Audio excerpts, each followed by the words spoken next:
MSU TV is on the air, bringing you the best student-produced educational, entertaining, and informative programming.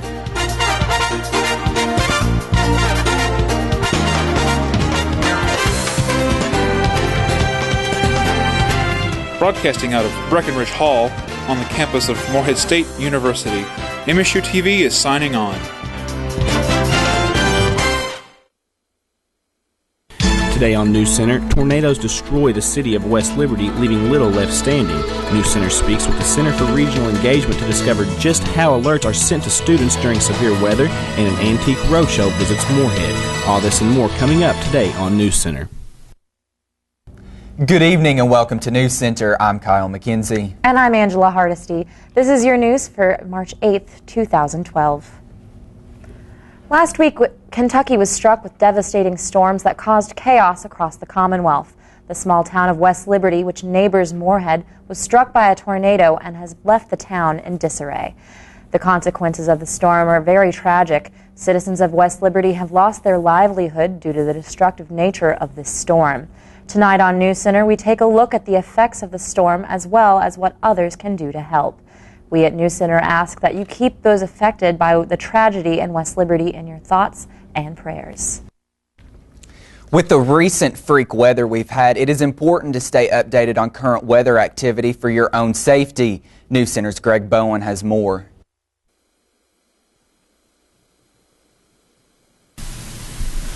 The weather in recent days has been anything but consistent, not to mention dangerous.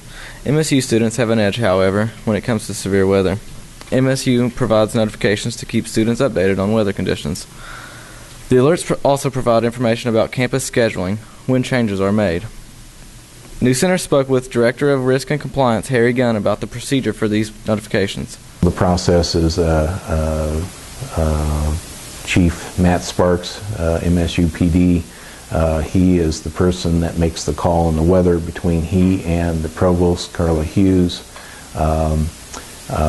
For instance, if it snows during the night, Matt will go out and drive the roads.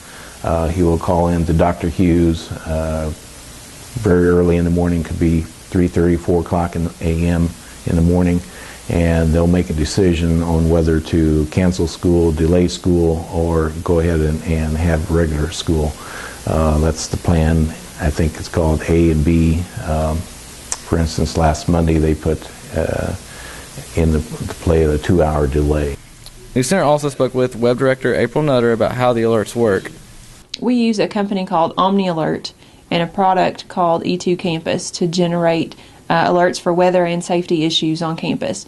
Those appear on the MSU Facebook page, on the website, and you also can sign up to get text alerts. It also kicks off a mass email so that we're sure that even folks who maybe don't have internet or who aren't signed up, they can get an email. Nutter says the feedback from students about the alerts has mostly been positive.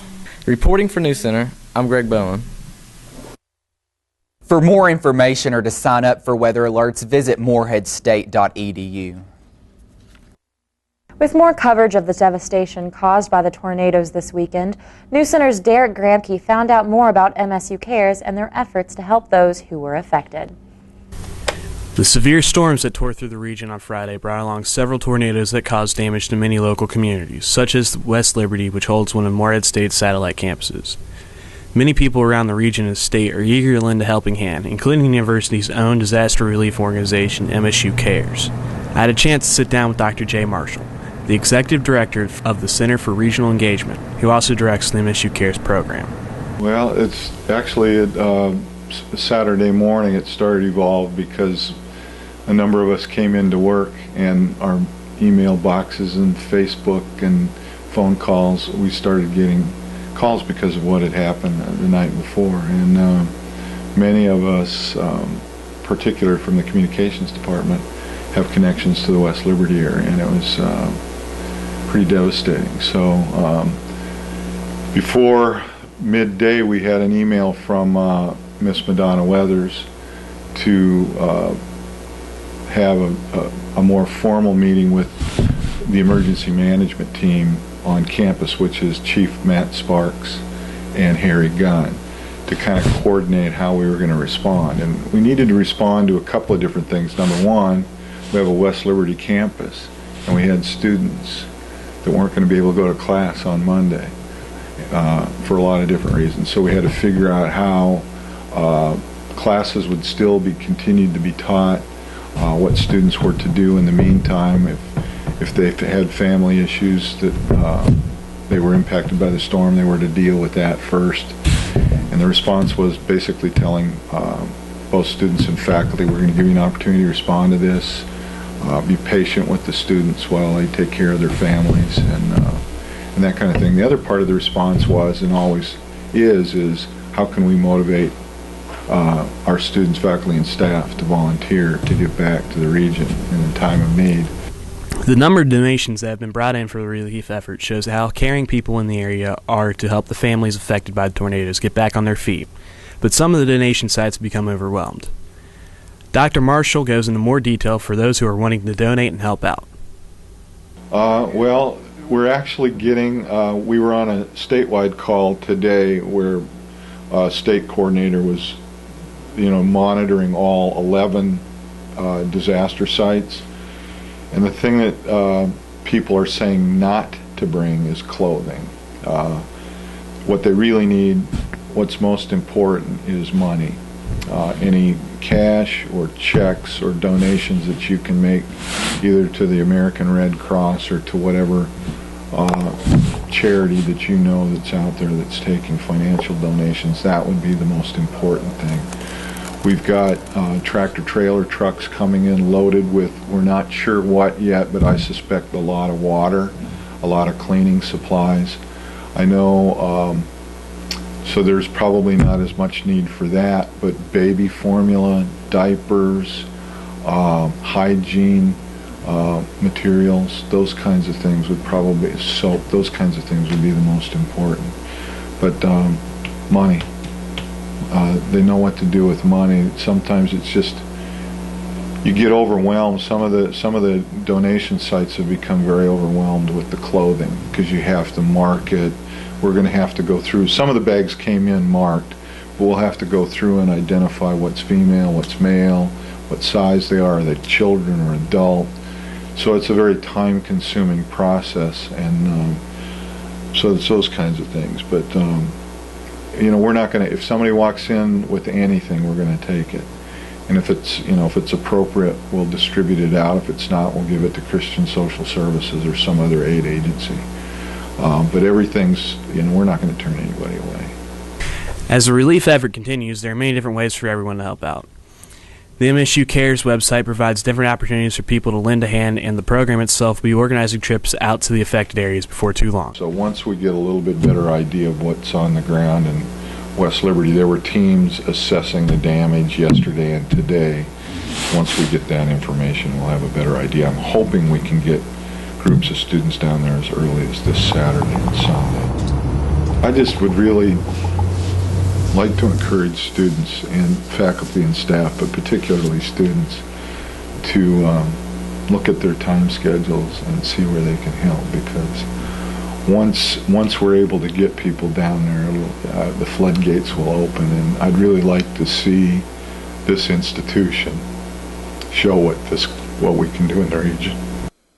For NewsCenter, I'm Derek Gramke. We'll be right back after the break with Don Young and a quick look at weather.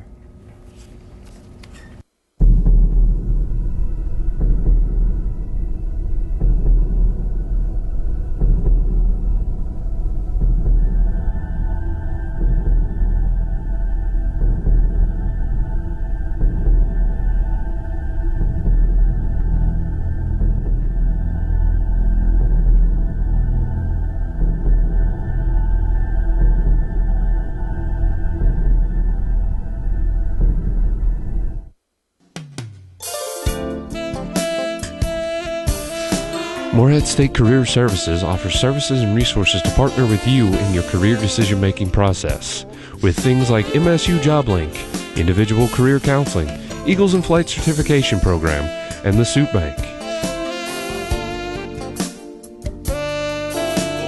Don't forget about our career fair, March 13th in the Krager Room of ADUC, from 10 a.m. to 2 p.m.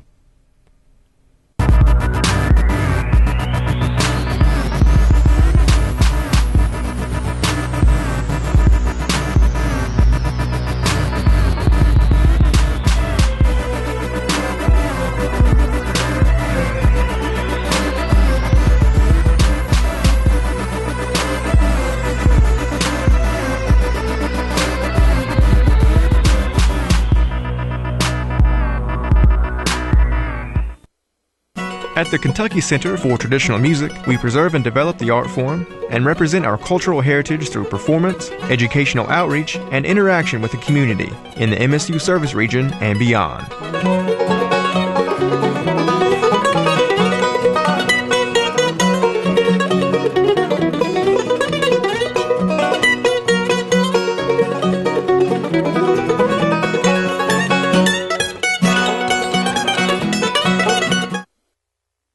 Welcome back to NewsCenter. I'm Don Young.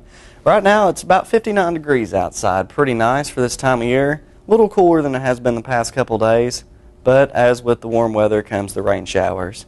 Like I said, right now it's raining outside, cloudy. Your record temperature was set back in 1974 at 78, so we're not too far off from that, but still quite a bit warmer than it is out here today. The low set back in 1960, which if you notice also last week was set back in 1960. There was a bit of a low going on right then, so we're nowhere near that. Looking at your Doppler radar, courtesy of WKYT, you can see these storm showers moving into Kentucky and on across through. Right now we're seeing just a little bit of a break, but that isn't going to last long once these storms move on over. But however, they are moving to the south, so we are going to avoid most of the main showers, and this is a good thing compared to what we've been having lately. So good note there. But as always, stay alert on the roads. Taking a look at your temperatures across the Commonwealth, you can see down in Bowling Green, temperatures around 59. Louisville, the Derby City, seeing temperatures around 56. And Frankfort, seeing temperatures around 57. Covington, 57. Lexington, 56. Frankfort, the capital, 57. Back over in Ashland, more 57. So about across all the way across the state. London, around 55. But we'll have more for your weather when we come back after News Center notices. For now, let's take it to the desk.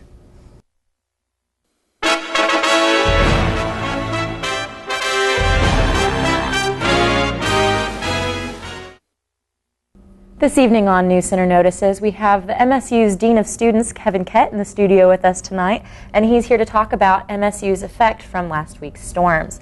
Thank you so much for coming on the show. Thanks for having me. No problem. Well, how has last weekend's tornadoes affected MSU? It's affected us in several different ways, from our student population to our faculty and staff, having a West Liberty campus, not being able to have classes there. So we've had to make academic adjustments, personal adjustments. It's had a huge impact on over 1,500 of our students. So there's been a significant impact on our community, as well as just people trying to travel through the area or people with relatives that live there. So it's had a significant impact on all of us.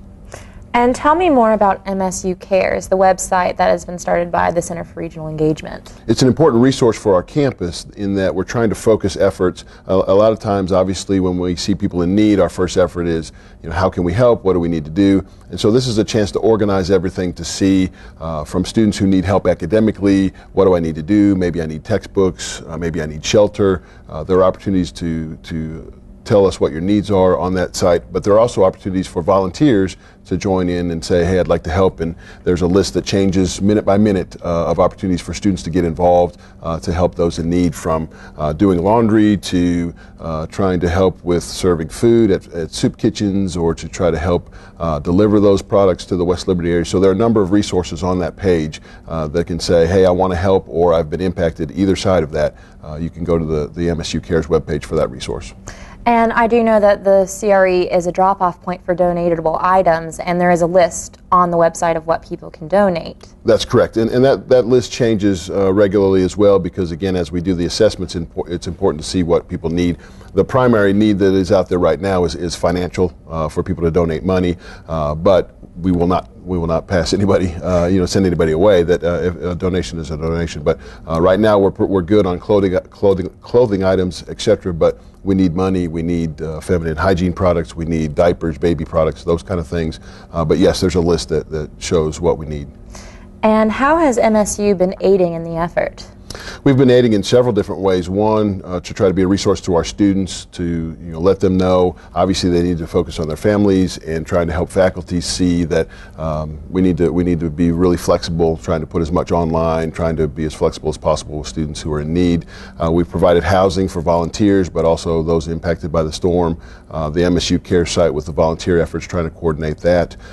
We are in the process now of helping with laundry services. So we again are serving as that focal point to be able to say, here are the needs, we've assessed the needs, and now how can we get people into addressing those needs. So I think having that focused effort is the primary way that MSU has helped with this horrible situation. And where can people make their payments, make checks payable? It's payable to Morehead State University, and we'll donate that into a foundation fund that will actually then be given to the various resources. But they can donate in the Student Activities Office, they can donate in the foundation office. Probably easiest to come to the Student Activities Office for them to donate their funds, and we'll make sure that gets to the right place. Well, thank you so much, Kevin, for coming on the show, and I really hope that people, our viewers, have taken something from this segment. I hope so as well, and I hope students and faculty and staff will also join us we'll have some concerted efforts for spring break to have people go down to the area, and also this weekend. So please volunteer your time and help out. Okay, thank you so much. And we'll be right back with another look at weather, and then Cecil Pergram with a look at Eagle Athletics.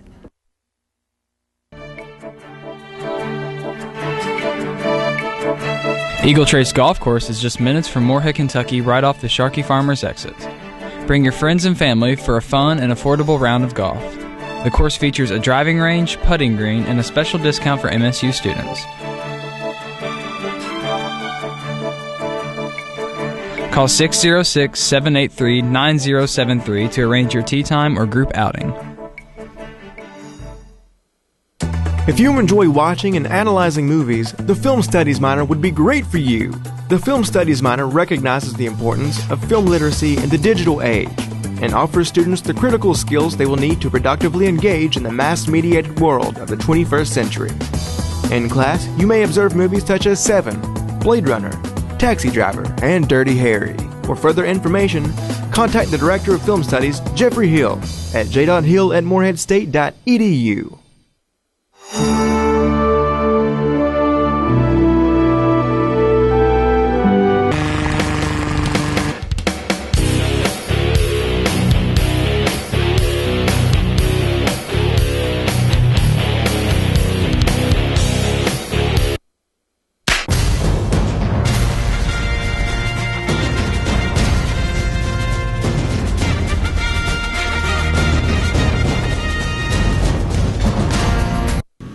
Man, I'm graduating soon, and my resume is a mess. I just don't know what to do. Don't be that guy. Yeah, I went to that career fair that Career Services put on last semester, and it really helped me out a lot. They fixed my resume, and I met some people, and now I'm all ready to graduate. Come visit Morehead State University's Career Fair Tuesday, March 13th from 10 a.m. to 2 p.m. in the Krager Room of ADUC. Be prepared to meet with representatives from over 60 employers and graduate programs.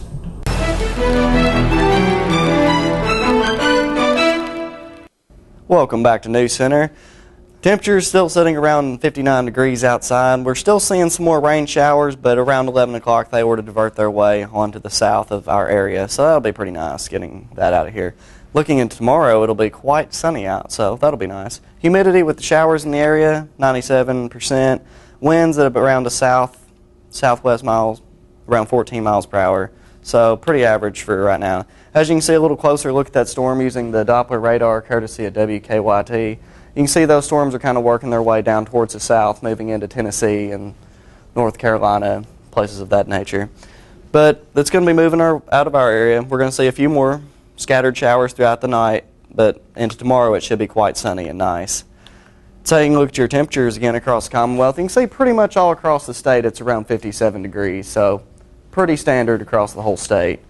Taking another look at that storm on the National Doppler radar, you can see that storm covers pretty much the whole eastern side of the United States.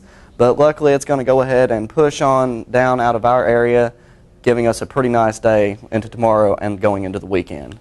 So you can look at your national cloud coverage.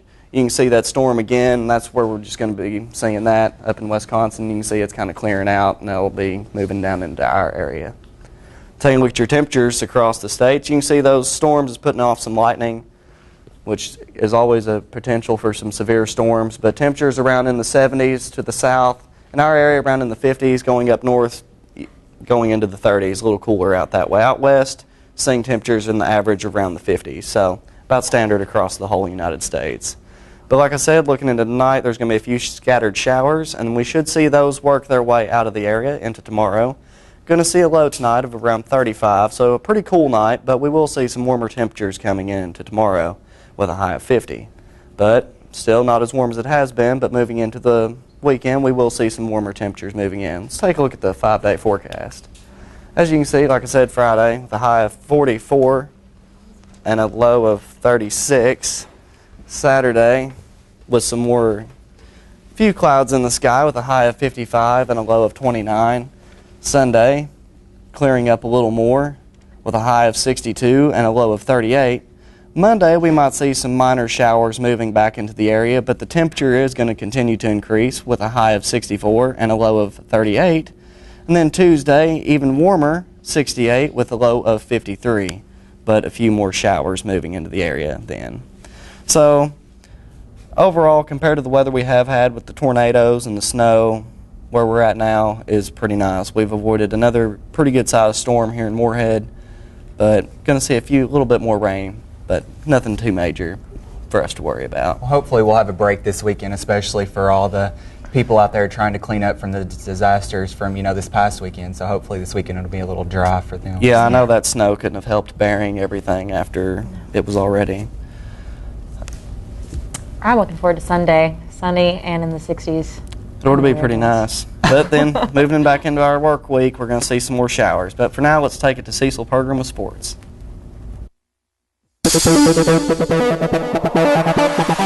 Your home for the Moorhead State Eagles, this is NewsCenter Sports. The MSU baseball Eagles split a series last weekend against Buffalo. In the first two games, MSU defeated the Bulls before losing in the final two games of the four-game series. The University of North Carolina Asheville will be entering a series with MSU after midweek games against Furman and South Carolina. The Bulldogs have yet to face the Eagles during Jay Sorg's four-year tenure as head coach. The MSU baseball Eagles head to the University of North Carolina Asheville this weekend for a three-game series at Greenwood Field. The MSU softball Eagles improved to 5-8 on their season as MSU wrapped up the Buzz Classic with the 3-2 record in the series. The Eagles scored in every inning but one. The softball Eagles were able to score 4 runs during the final inning to earn their 5th victory of the year. 9 MSU players registered hits in the game and 7 earned RBI. The MSU softball Eagles was scheduled to open up their 2012 home season with a doubleheader against Dayton yesterday, but those games have been postponed until a later date. We'll be back right after the break. Do you need a way to find new music? Tune in to WPRC. Also hosts with us, Signal in the Sky, featuring new and current independent artists. Eric Riddle's Electro World, featuring dubstep and electronica.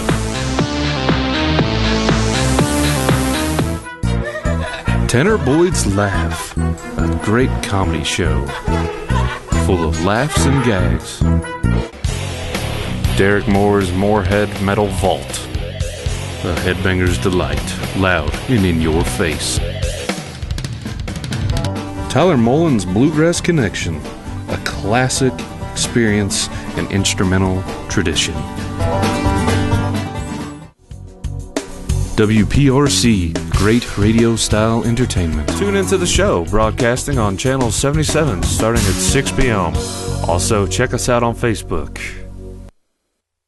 Many students were affected by the weekend's torrential weather. NewsCenter spoke with some of these students about their experience and what they are doing to help with the relief efforts. The recent tornado did affect my hometown of Salyersville. Our home main strip of restaurants were destroyed and a lot of my friends' homes have been completely lost. So I just encourage all MSU students to help with the relief effort any way you can and just pray for those who have been affected by the storm. I I do have close friends that are in Morgan County that I lost contact with them for many hours, and so we waited up till about 2 a.m. and they called us and let us know they were all right. And this morning went out to the soup kitchen at Moorhead's local soup kitchen and packed about 300 meals, and that were going to surrounding counties that were affected. So just trying to help out with every way possible. The tornado definitely affected my family significantly. Friday night I had phone calls from my mom and my sister freaking out because they couldn't reach anybody in McGoffey County. That's where my family is from. And it was just really scary. And the fact that their whole town is wiped out, that they are trying to build back up, it's a big deal to my family and to so many others across Kentucky. So what I'm doing, I know tomorrow I'm going to go help out at the soup kitchen here in Moorhead, and I know that's just one of a million things you can do. My friends that live over there have been extremely affected by it. I know one guy that was actually in the pool hall when it happened, and he was under a pool table, and he's fine now. And all the animals in Morgan County are in shelters, and they need a lot of dog food. So if you can help out that way, that'd be awesome. Saturday, I was able to volunteer at the soup kitchen and help put together 250 meals to take to Salyersville, Kentucky for the people there. And also my fraternity will be hosting several events over the course of the rest of this semester to help raise money and food items for the counties affected by the tornadoes. The F3 that went through West Liberty went through Menifee as well and destroyed mine and my neighbor's house and several other residents of Menifee County. We was with our neighbor, and his house was on the news, Richard Dotson. We was with him in his old sistrum, and his house got demolished. We was under it. And when the tornado went through, well, before that, we went outside. We went to the basement, went outside, and we was listening. And it sounded just like a train coming. And so then we decided we might as well get in the cistern because it's safer. It's got a concrete ceiling on top of it. So we went in there, and then 30 seconds later, the wind pressurized the room we was in, and it like, you know, that real high-pitched noise you get in your ears when you're like pressurized, I guess. And all of a sudden pop, and all of a sudden this wind and the house just snapped, and just, it was interesting. It was something else. Scariest moment of my life. I'm actually from West Liberty and was in town whenever the tornado hit. I was able to go into town and see the destruction and see all the buildings just completely ruined. My grandparents actually own a little department store on Main Street, and it was completely just to the ground. It's really hard to see the place that you've grown up just be completely destroyed, knowing it'll never be the same. The Moorhead Conference Center played host to the annual Antique Show March 2nd and 3rd. The event, now in its 7th year, was sponsored by the Moorhead Tourism Division. NewsCenter's Hardy Breeding has more on the story. Vendors from around the area made their way to the conference center Friday and Sunday. Locals came in hope of finding unique items to add to their homes. NewsCenter caught up with a local antique store owner as he discussed the event. We're in our 7th year of having this particular market, and we have grown a little bit each year as far as number of vendors go. We have a lot of the vendors that have been with us from the beginning or from the first or second year. The show has gained a reputation as being one that is well organized, good space, very well supported by the staff here at the conference center, and the vendors are just very happy to come here. Baldwin later discusses unique antiques and their sentimental value. When I see something, I try to visualize what it could be if it was reused in making something else, and that way I keep things out of the landfill. I'm always very hard pressed to throw things away, but and look at them at the value it has in being used somehow. Reporting for NewsCenter, this is Hardy Breeding. Well, you know, Angela, these storms this past week, and it's just been devastating to our community. So, I mean, it's just horrible what all's happened. Did you have any family members, or did it affect your community at all? No, I'm from Louisville, and it completely bypassed us, and maybe some hail damage, but there really wasn't anything in the spectrum as what happened to West Nothing Liberty to or compare. Henryville, yeah, and Indiana too. But Gotcha. West Liberty, just It was horrible. Very You know, heavy my stuff. family was spared the hits as well. So, well, on behalf of Don Young with weather and Cecil Pergram with sports and the rest of the News Center team, I'm Kyle McKenzie. And I'm Angela Hardesty. Have a great evening.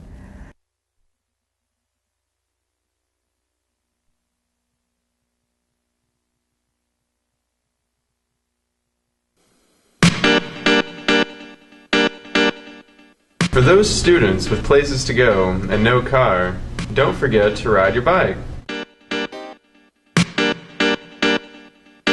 Riding your bike can be a quick way to class, and it's also an enjoyable way to ride through town. Just remember to pay attention and be safe.